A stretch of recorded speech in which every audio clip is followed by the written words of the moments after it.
Now, this is quite a discovery, fragments of a biblical scroll. The Bible tells us that the Lord created Adam and Eve in a really nice place for them to live called the Garden of Eden. Ancestors appear to have lived and thrived for 70,000 years. Où se trouve le Jardin d'Éden? Dieu a créé les cieux et la terre au commencement. Comme vous le savez peut-être, c'est le premier verset de la Bible et il signifie le début de toute création. Dieu a créé ce monde magnifique avec sa sagesse et sa brillance. Le conte du Jardin d'Éden est une application théologique de motifs mythiques pour expliquer l'évolution de l'homme depuis un état d'innocence et de bonheur jusqu'à la situation actuelle de connaissance du péché, du chagrin et de la mort. Bien qu'il soit considéré comme un concept religieux et spirituel, de nombreuses personnes à travers l'histoire et même aujourd'hui croient qu'il existe et peut être trouvé. Quelque chose d'incroyable vient d'être découvert à propos de ce lieu qui change tout. Genèse 2, verset 3, ainsi qu'Ézéchiel 28 et 31 décrivent le paradis sur terre. Selon certains, le mot Éden est dérivé de l'expression acadienne Édinu et du terme sumérien Édine, qui désigne tous deux une plaine et une steppe. Il est également lié à un mot racine araméen qui signifie fructueux, bien arrosé. Selon un autre point de vue, le nom Éden est lié au mot hébreu signifiant plaisir. Ainsi, dans Genèse 2, verset 8, la Vulgate traduit Paradisum voluptatis et la Bible Douarems dit « Et le Seigneur Dieu avait planté un paradis de plaisir ». Les auteurs bibliques font souvent allusion à ce jardin comme à un endroit somptueux où l'on trouve tout le luxe que l'homme peut concevoir, d'où son nom de Jardin de Dieu. On prétend qu'il s'agit d'un paradis où tout est parfait, sans faim, ni mort, ni maladie. L'emplacement de l'Éden est décrit dans la Genèse comme la source de 4 affluents. En raison de sa signature particulière, de nombreux endroits ont été envisagés pour son emplacement probable. Il s'agit notamment de la tête du golfe Persique, dans le sud de la Mésopotamie ou de l'Irak moderne, où les fleuves Tigre et Euphrate rencontrent la mer, ainsi que du Botswana et de l'Arménie. Les érudits ont longtemps été en désaccord sur l'emplacement exact, mais beaucoup ont conclu qu'il pouvait s'agir d'une zone d'un autre monde où les dieux vivaient auparavant. L'eau de ce jardin sacré serait la source du Tigre et de l'Euphrate qui arrosaient tous deux le pays alentour. C'est pourquoi de nombreux experts pensent que le Jardin d'Éden devait se trouver près de ces deux fleuves selon le récit du déluge de la Genèse. L'histoire des origines de la Genèse est le récit de la tour de Babel. Le récit de l'Éden rappelle un ancien mythe mésopotamien sur un homme primitif qui était posté dans le paradis divin pour protéger l'arbre de vie. En raison de leur absence de péché, Adam et Ève sont décrits dans la Bible hébraïque comme se promenant nus dans le jardin. Le Jardin d'Éden est mentionné dans la Bible à plusieurs endroits, notamment dans la Genèse, dans Isaïe 51 verset 3, Ézéchiel 37 verset 35 et Joël 2 verset 3. D'autres comme Zacharie 14, Ézéchiel 47 offrent une vision du paradis sans utiliser le nom d'Éden. La deuxième section du récit de la Genèse commence avec le Seigneur Dieu qui crée Adam et la place en Éden, un jardin qu'il a planté vers l'est. À l'exception de l'arbre portant la connaissance du bien et du mal, cet homme n'était lié à aucun arbre du jardin.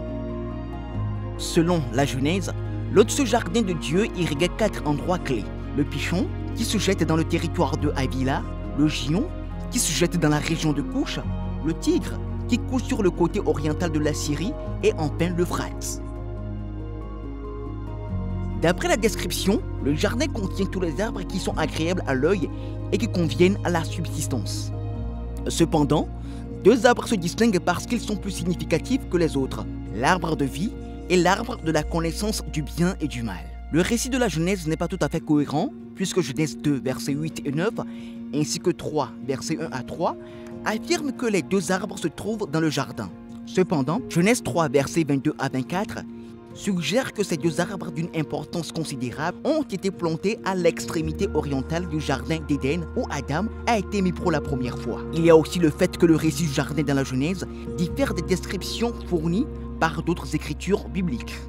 Le luxe trouvé dans le jardin, par exemple, n'est pas décrit dans la Genèse 2, verset 48 à 3, verset 24.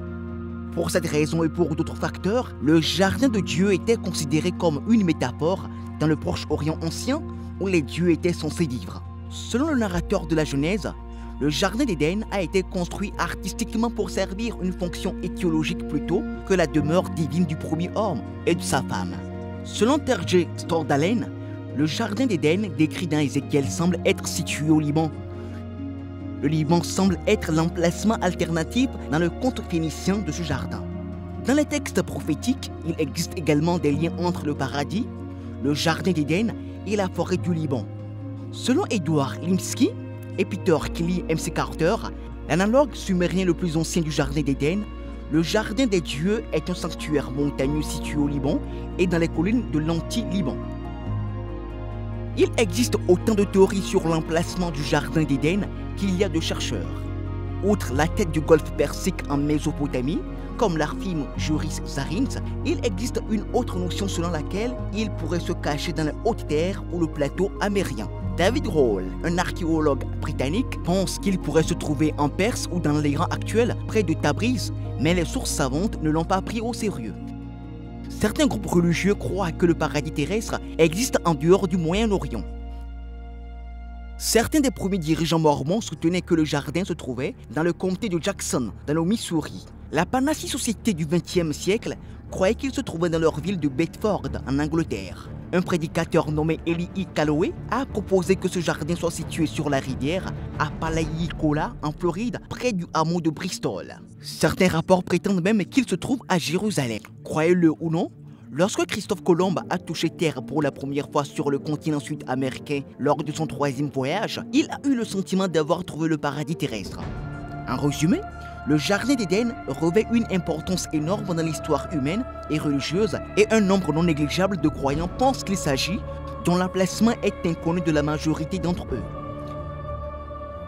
Les chercheurs pensent que le site indiqué dans le texte biblique, en combinaison avec les 4 feuilles, l'Euphrate, le Tigre, le Gihon et le Pichon, est le plus convaincant. La difficulté est qu'ils n'ont pas encore déterminé la position exacte du Gihon et du Pichon. Il convient également de noter que d'énormes changements géographiques se sont produits depuis les temps bibliques, ce qui rend la détermination de l'endroit exact beaucoup plus difficile. Un autre obstacle est que, selon les Écritures, Adam n'a pas construit de structure, d'où l'absence de point de repère. L'auteur de la Genèse l'a défini comme un site particulièrement distant, facile à trouver et à reconnaître en raison de ses caractéristiques uniques. Cependant, une nouvelle notion concernant l'emplacement du paradis terrestre s'est développée ces dernières années. Celle-ci est basée sur une découverte faite dans l'église du Saint-Sépulcre. L'idée a été avancée par l'archéologue Yehudi Magnès. C'est elle qui a été témoin d'une découverte dans une cathédrale de Jérusalem qui l'a incité à croire qu'elle pourrait avoir la réponse à la question à $1 million. L'église du Saint-Sépulcre, située dans la ville ancienne, est réputée être l'endroit où Jésus de Nazareth a été crucifié puis ressuscité dans un lieu appelé Calvaire ou Golgotha. Selon Magnus, c'est aussi l'endroit où Adam a été enterré.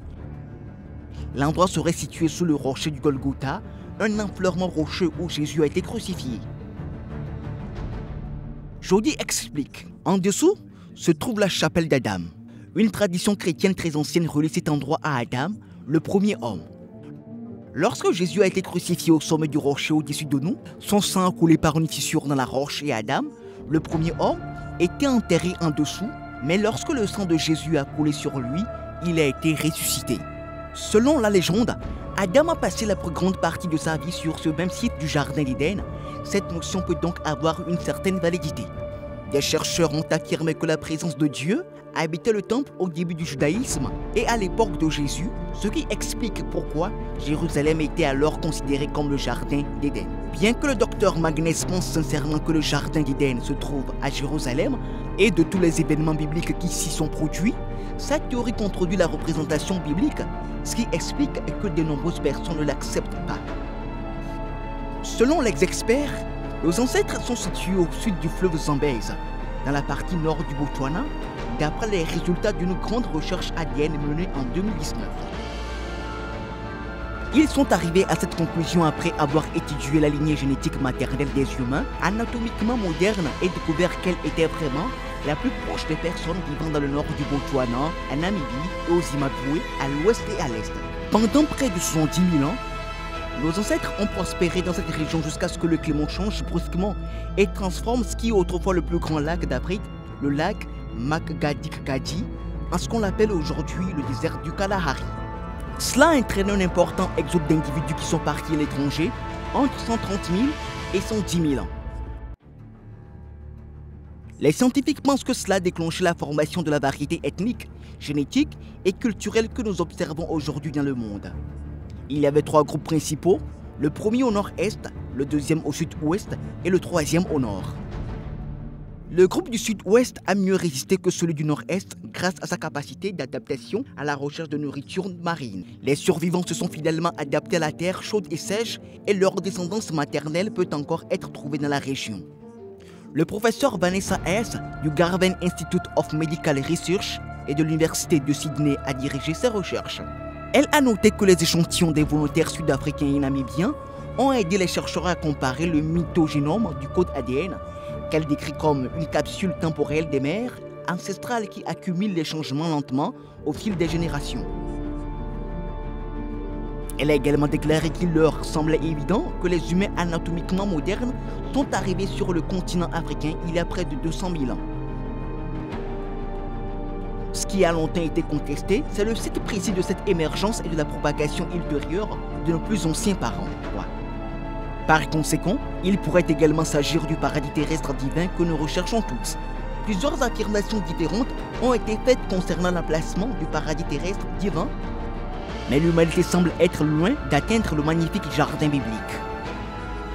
Dites-nous ce que vous pensez dans la section des commentaires ci-dessous.